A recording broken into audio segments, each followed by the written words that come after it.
સિરપુરમાં સિદ્ધવલ્લભ રાજા પાસે. સિરપુરના રાજા સિદ્ધવલ્લભ બહુ જ ભાવિક હતા. તેમને ત્યાં સંન્યાસીના અડ્ડા હંમેશા રહેતા. સૌની તે ભાવપૂર્વક સેવા કરતા. રાણી પણ તેની ધર્મભાવનામાં સદા સહભાગી રહેતી. તે સમયમાં બંગાળમાં સંન્યાસીઓના ઝુંડ 1000-2000ના ટોળામાં ફરતા.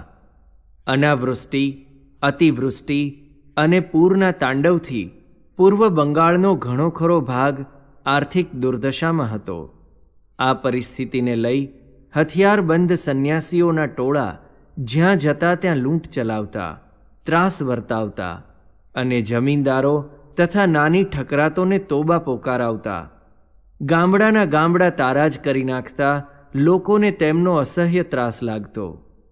સિદ્ધવલ્લભ રાજાના શહેરમાં પણ આવા બાવાઓની જમાત પડી હતી.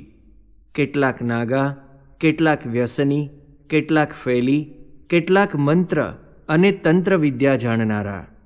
એમ અનેક ક્ષુદ્ર દેવદેવીઓના ઉપાસક આ બાવાઓની જો હુકમીનું રાજ્ય તે સમયના બંગાળમાં પ્રવર્તતું હતું. તિબ્બત, કાબુલ અને ચીનથી આ નાગા બાવાની વણઝાર ઉતરી આવતી. તેમને ઘર કુટુંબ કે ગામ ન હતા. એક જગ્યાએથી બીજી જગ્યાએ વાવાઝોડાની જેમ ફરતા, ત્રાસ ફેલાવતા. કેટલાકના છોકરા ચોરી જતા અને તેને બાવા બનાવી પોતાની જમાત વધારતા. છતાં બાવા હોવાથી ભોળા, વહેમી અને બીકણ લોકો તેમને પૂજતા.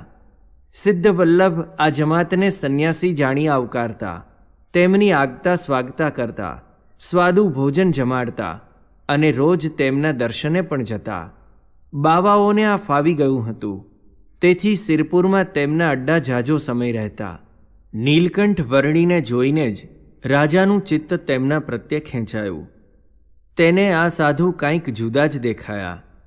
આટલા દિવસો સુધી તેણે આ બાવાઓની સેવા કરી, પરંતુ તેના અંતરમાં શાંતિ થતી ન હતી.